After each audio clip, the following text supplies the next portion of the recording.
Hello and welcome to the MovieKing Podcast. My name is David Jurmann and I'll be your host. On today's episode, I'm going to review the film The Fantastic Four: First Steps. So there's quite a bit to talk about for this film. It's one of Marvel Studios' biggest films in years. It's the first big property they've acquired from the 20th Century Fox merger several years ago that they've chosen to reboot. Of course, we had Deadpool and Wolverine last year, which was largely a continuation of the previous Deadpool films, and even some X-Men films that Fox made. But of course, now it's inside of the MCU, and I enjoyed Deadpool and Wolverine for what it was. It was a fun movie, very silly, very self-aware. But it wasn't really bringing anything new to the table. I mean, it had some fun MCU references, like it referenced Iron Man and, all the other characters that we love, but it's just, I wanted something a bit new. I'm still waiting on X-Men, but now Marvel Studios is finally trying to make use of their properties, first with the Fantastic Four, and then later on, we will hopefully see the X-Men. But it's very exciting to finally see a new take on these characters. We've only had a few feature films of Fantastic Four, none of which were well received. We have the very infamous one from 2015, really, referred to as Fant Four Stick. It's a terrible movie.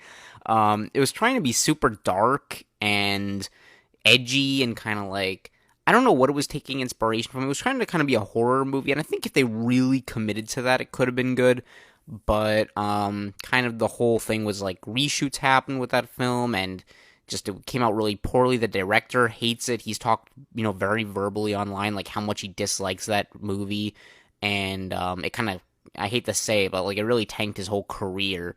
And, it just, no one liked it. Fantastic Four have just been sitting on the back burner for about a decade now, and they're some of Marvel's biggest characters, so we're just kind of like, what's going on with them? Are you going to bring them into the MCU? And I was so hyped for this new movie because the trailers looked great, reviews are very good, and I thought it seemed very promising. And I'll say this, it's a good movie. Definitely a good movie. Just not a great one. I do think it's many steps above the other Fantastic Four movies. I think it's easily the best one we've gotten. It does have some problems, which I'll get to a little bit later. But before I get into my bigger issues with the film, let's talk about what worked here, because there is quite a bit I enjoyed. Firstly, we have the cinematography. It's beautiful. There's lots of great colors, creative shot choices. It looks very comic booky, similar to Superman. It's a very different looking movie to Superman, but I think what both have in common is that they are just so, again, comic booky is like the perfect word for it. It looks like you're looking at comic book panels, like the way the shots look, the way it all kind of comes together. It's like, wow, just like it just looks so much like artwork where like you could just pause a frame and be like, I want to put that on my wall. Like it just looks really great. I love the way this movie is shot. It looks fantastic, I guess pun intended. And then I think going on to the production design, it goes hand in hand with the cinematography. It has this retro futuristic look. It reminds me a lot of the Jetsons, where like you could kind of say like, oh, it looks like half like from a long time ago, and then also kind of has futuristic elements, like flying cars and stuff, but you'll have like all these old school tech things. And I love that. I think this movie just utilizes all that perfectly.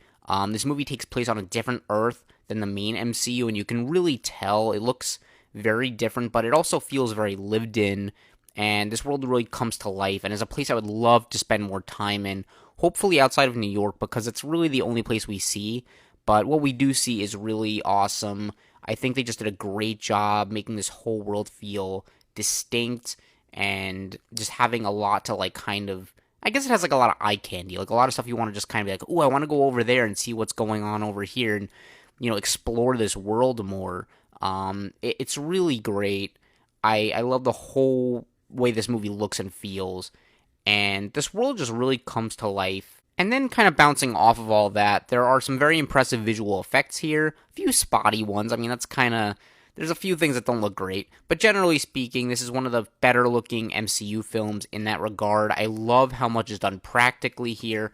A lot of it feels believable, and I think in a lot of places, especially in space, they blended what's real and what's not perfectly. Like, there's a lot of stuff that's actually like they built it, or it's real people doing stuff. The director, Matt Shackman, did an excellent job with this film. I mean, you can really see that he put his mark on everything. He did WandaVision, which also was kind of like a period piece, or sort of like it took place in the modern day, but like it kind of did different decades of sitcom television. And I think Matt Shackman just really like put that in here with like sort of the way this movie feels. Like you could have kind of brought it back to like the 60s or something, and then also has his future stuff. But he also really talked about how he wanted to do everything very practically, and some of the effects, even Sue Storm's kind of like shield, like force shield thing she uses, like that was all kind of done practically. There's a lot of great stuff like that in this film, and I just really appreciated that. When everything is CGI these days, it's much more rare to see something that's really there right in front of you, and like animatronics and stuff like that. They did a really good job of making sure to blend those things together here, kind of like Star Wars does, where you can kind of feel like, oh, there actually is like a real thing here. Like this is a real place, not just a green screen background. And while we're on all the technical stuff, let's just talk about Michael Giacchino's score for a second here. It's absolutely brilliant. One of the best themes for a comic book movie I've ever heard. The way the words Fantastic Four are implemented into the music is so clever, it's catchy, and it's also epic and has wonder, which is something I think this movie does very well. It has a grand sense of wonder.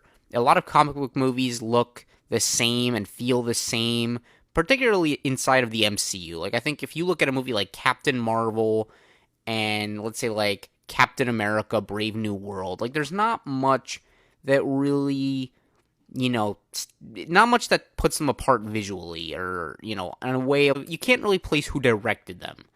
I think is the best way to put it. Like a James Gunn movie, you're watching a James Gunn movie. You can tell a Joss Whedon movie, even though we don't really like Joss Whedon anymore. You can tell, Christopher Nolan movie. But the difference is, though, Fantastic Four just feels very different from a lot of what everyone else is doing. It feels like a Matt Shackman movie. And Fantastic Four just feels like its own thing because it has such a clear, distinct vision behind it. There's a certain quality of wonder I had watching this film, and it comes to life, especially in 3D. I have to say, for all of you 3D lovers, if you've been waiting for a great 3D experience recently, this is it. It's just so breathtaking in that format. I actually went to see it twice that way. Like, I watched it the first time and I was like, wow, like, this looks fantastic. If I don't get to see this movie again in 3D, I'm gonna be mad. So, went to see it again in 3D. Just great experience. I don't normally, like, try to shout out 3D that much because I know it's kind of hit or miss for people.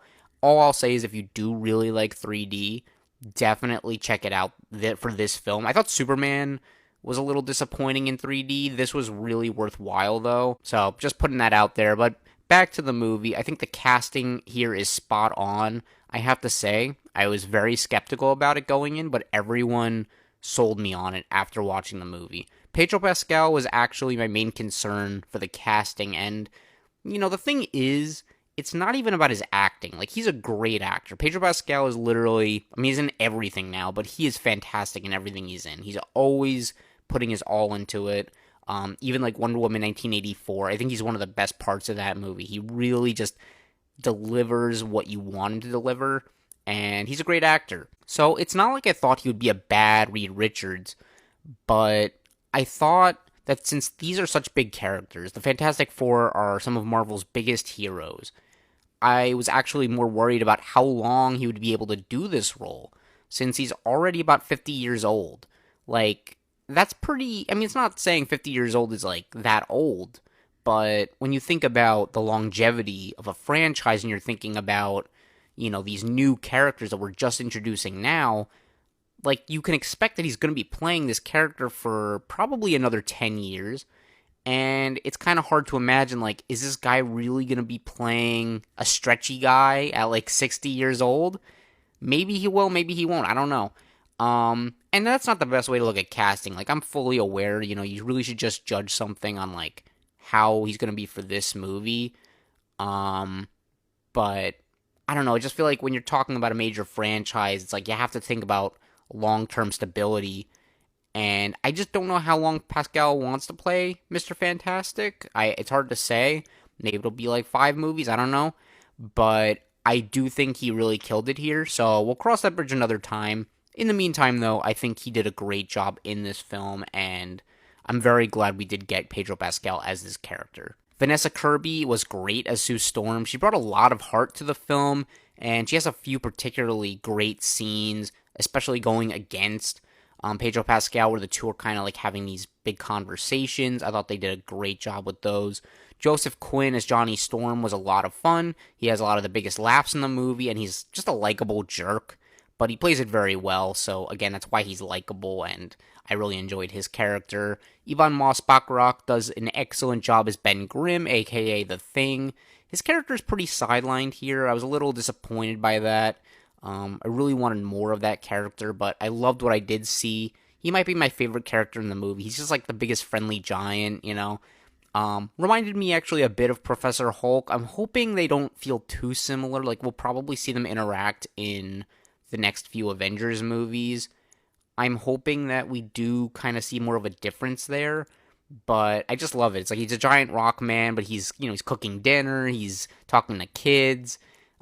He's just a lovable rock monster guy, but I don't know. I want to see more of him in the future. And then to wrap things up with the rest of the cast, Julia Garner does a very good job as the Silver Surfer. I think what we did get with her is interesting and fairly compelling, but I wish we got more of her. She's kind of a forgettable villain in the long run, but I think had she been the main villain in this movie, she could have been top tier. And lastly, Ralph Ineson as Galactus. Oh boy, I was so excited to see Galactus here because he's one of Marvel's biggest bad guys. He eats planets. And when you have a movie taking place on a different Earth, that got me pretty excited about his potential. And I'll say this, what we do get of Galactus in this film is very satisfying and very cool. The scale of him is fantastic. The way they made him look like 1,000 feet tall is really cool, but it's also not enough of him. I didn't really find him that menacing or threatening because he doesn't do a whole lot besides destroy stuff and, wreck buildings and stuff. And I'm not saying I needed a whole backstory for Galactus, but I wanted to walk away from this movie thinking, wow, Galactus is one of the best villains we've seen in the MCU, but he's sadly not. I think he's pretty shallow as a character, and I'm not saying that's like a terrible thing. We've had shallow villains who are menacing. I mean, I think the Guardians of the Galaxy 3 villain is kind of a good example of that. Not a lot of development, but he's very threatening. This is just a villain who destroys stuff and looks cool, but you're not really scared of him. But the thing Galactus does do is make this movie feel a bit darker than expected and make the movie feel a little more consequential. Not like super dark or depressing or anything like that, but especially compared to the silly Superman movie we just got, this film has a significantly darker tone that revolves around the death of an entire planet. Think more like the tone of Infinity War in that way, but with significantly less action.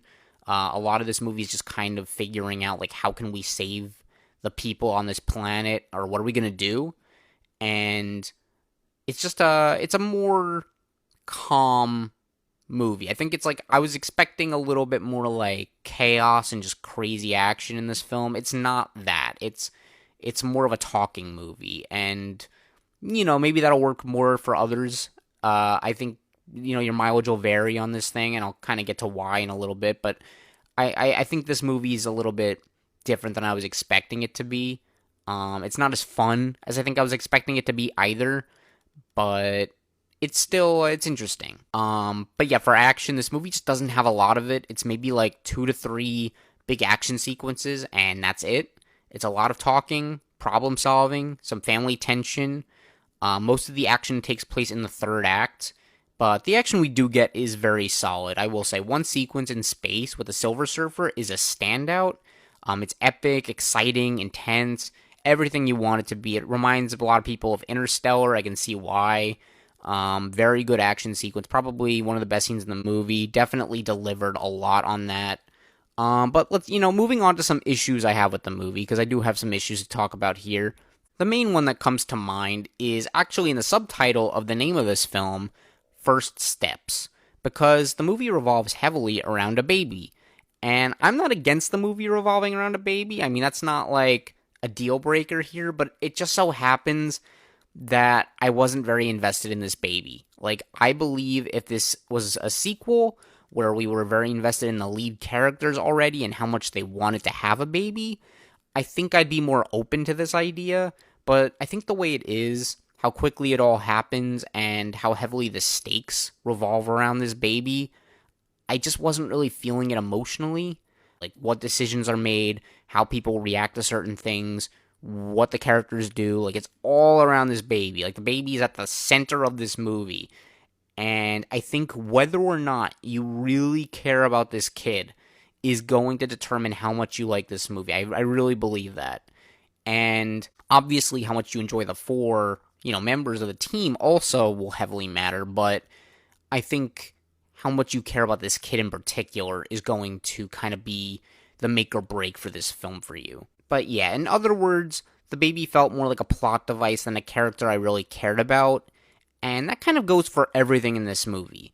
I was enjoying watching it and had fun watching it, but I wasn't really feeling anything, especially for a film that has such high stakes and has moments where you think a character might die. I wasn't having those big emotions I think the filmmakers wanted me to have. I think they wanted me to really, be on the edge of my seat thinking, oh my god, what's going to happen here? I wasn't really getting that emotional response because I think I just didn't really know these people that well. Another thing is that I feel like we needed to spend more time with these characters outside of the main plot. I think that would have kind of fixed a few things.